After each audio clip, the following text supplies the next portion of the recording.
Hi guys, so this is part 2 of my video. Put the moon on, they calling me Cassius. Watch it like Bob said. Greedy, I can't pass it. Ain't everything to get no faster. I don't care how much you knew me in the past tense. I ain't no Julian style, this ain't no last dance. Way past. Now that I've explained how I got the job and how was the atmosphere when I got there, how I felt, I want to get into like the working environment, the space, okay? So the first thing that I want to talk about is how cold my colleagues were. You know, I felt like they were not welcoming. I felt like they were not friendly. Like the only person who was welcoming was obviously my South African girl, you know, the lady from South Africa. Like she was very friendly, she was very helpful, she was always, you know, like making sure that I'm fine.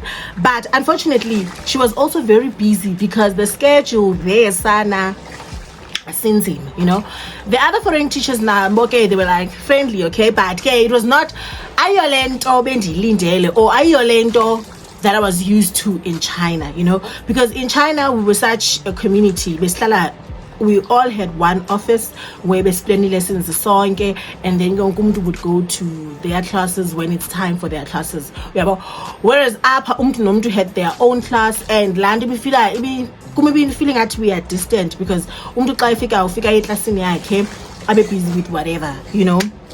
So for me, that alone for me was a problem because I was so used to a community, and I love a community. So that thing ukuthi nama ndifike esikoleni ndifika nje, I greet people and sometimes they don't even greet back, and then I go to my class, I start preparing. Like for me it was not comfortable, okay? But I was like, this is not a train stage. It's not something that ungade ikhalise or whatever. My classes used to start at 2 and end at 6:10. And they had provided lesson plans. But these lesson plans that they had provided, they are not planned according to how they actually want you to teach the books. You know, it's just a lesson plan with everything that has to be done for the week. But they had these 3 specific books that you had to finish before Wednesday. I think, yeah, before Wednesday. Let me just say before Thursday. Yeah. Okay, so due to the fact that the lesson plans were not planned according to how they want you to actually teach the books, I used to make a lot of mistakes in the beginning because I'd forget that, I need to do this book first. I used to forget a lot. I remember I even once shared a TikTok video about my 1 month in Taiwan, saying that I'm finding it difficult to adjust, and also I'm forgetting a lot. Like I'm very forgetful. Yeah, so that was a big problem, and I think it was due to the fact that their planning says, okay, you do this Monday, Tuesday, Wednesday, Thursday, but that's not actually how they want you to do it. They have specific books that they want you to finish before a certain day, you know. So I'd forget a lot, and that was a problem. Okay, so I think because of that, they sort of perceived me as someone who is incompetent, maybe, I don't know. And now instead of them being more supportive, okay, they started being more like they micromanaging me. Yes, let me put it like that. Now they started becoming more micromanaging because now this person forgets that she has to do this person forgets this and that, this person doesn't do this and that. So now they were here, you know. And when I started to notice that, okay, these people are here, I tried so hard to get them off my back. You know, I was taking books home. I was spending all my weekends planning for my lessons. From like I would be home on Saturday or Sunday planning all my lessons for Monday till Friday, because I just want to make sure that everything is planned to the T. On top of me taking books and planning at home, I would even go to work at like 12. Like I would arrive to work at 12 in the afternoon to make sure that even though I had planned everything at home, but when I get to work, I actually like put the books according to how my classes are gonna go and everything, just to make sure that everything is planned to the T. Okay, all right. Then now they said to me, I need to before I start my lessons, I need to show them first. Like I need to show them what I'm gonna do for the day before my lessons. Well, that was fair, you know, for someone who was forgetting things. That was fair, because now they need to make sure that actually these books that they want me to do are actually being done, you know. So I was like, okay, that's fair, fine. Now I got there in March, and then April. Now this is mid-April. Yes, mid-April. I'm like, okay, we've been doing this for a while now, and I think I've gotten used to how things are done now, and I'm already writing things down. I'm already taking books home. I think I have things under control now. I don't need you guys to be here, you know, but still these people are still here.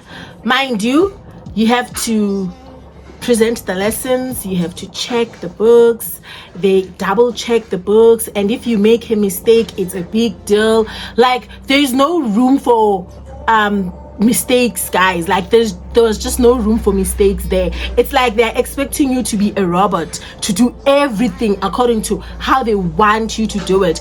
And sometimes even the lessons that I would plan, I'd plan my lessons, and I would feel like I've planned my lesson, and this person has this vision or whatever, something that they thought they want the lesson to be like, and when my lesson is not like that, they want me to change it right there on the spot. And I'm like, that's not possible. Like, you cannot tell me to change something now, few minutes before my class. How am I going to change it? What am I going to do? There is no way that I'm going to present a lesson according to how you want it to be. You know, if I plan a lesson already, just let me do my lesson. And if you have a problem with that, you can talk to me after class and then we can discuss it, you know. But no, that was not the case. Payana Kesana Jonga. Now they started doing the opposite of what they said in the interview. In the interview, they said they would, if they want to correct something, they would be professional about it. There was none of that. Like, they would correct me in front of the students, correct my accent, correct this and that. And I'm just there like, okay, if you know this, why don't you just come and teach? Because clearly you know better, you know.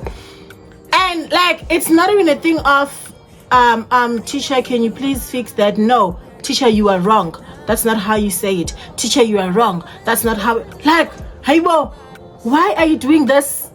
And then there was this other day. So remember I said in part 1, when I arrived there, the teacher that I was replacing was still there. So I had a chance to observe him, right? So I saw that when students are done with their work, they would ask him if they can do their Chinese homework, and he would say yes, and they would do their Chinese homeworks like in front of the Chinese teacher, like the co-teacher.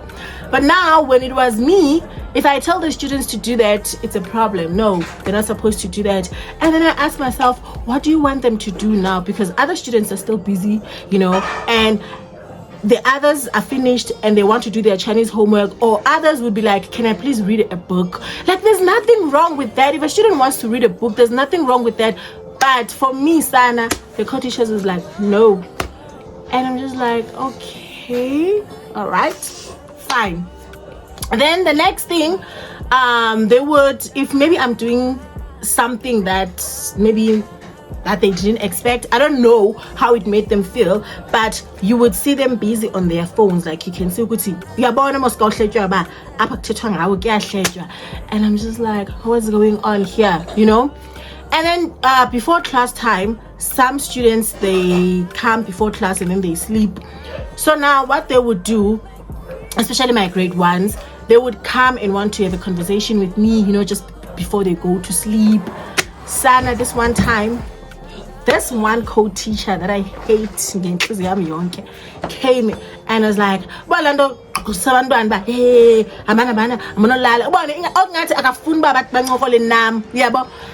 now they're gone, but okay, I need to stop this. And it's not nice. I don't know, you can see good, they're trying to form a relationship with you, but and I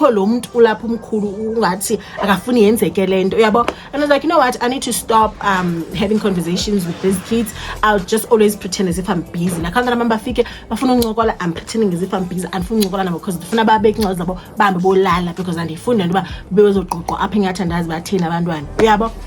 okay, That is sakadeleyo. This one time the busy ke sana ndiyafundisa.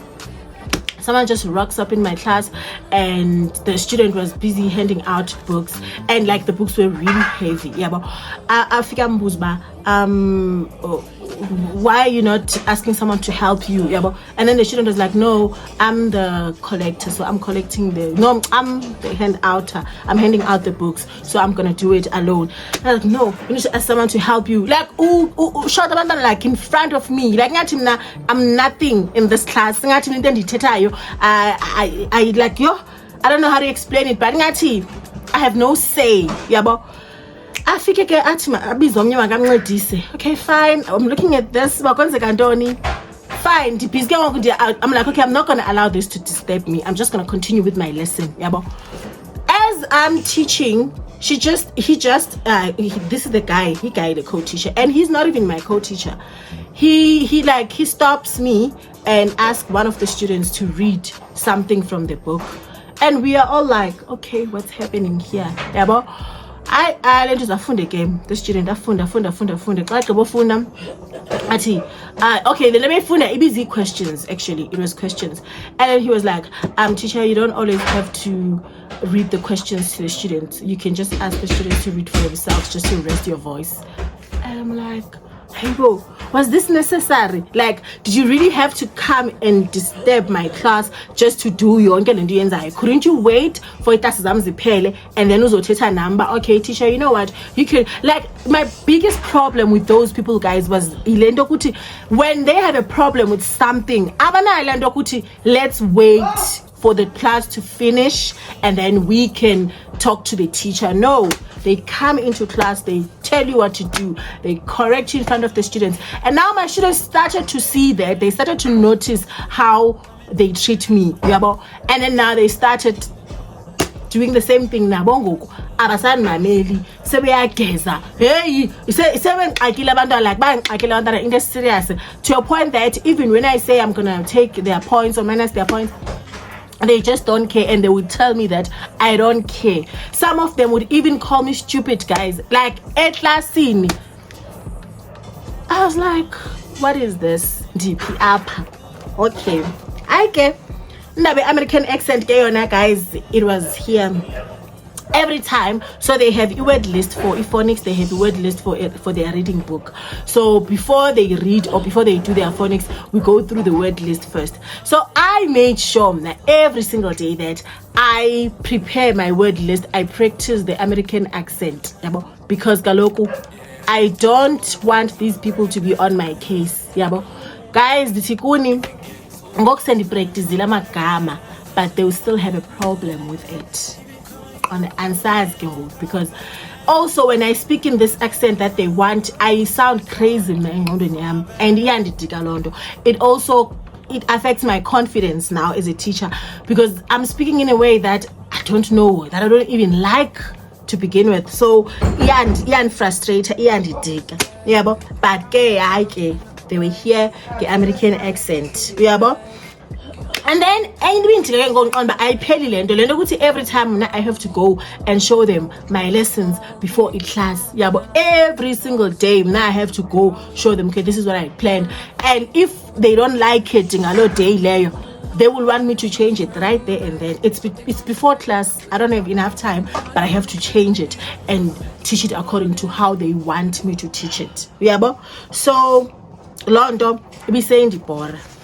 Now, what was the last straw? Okay, so the last straw was that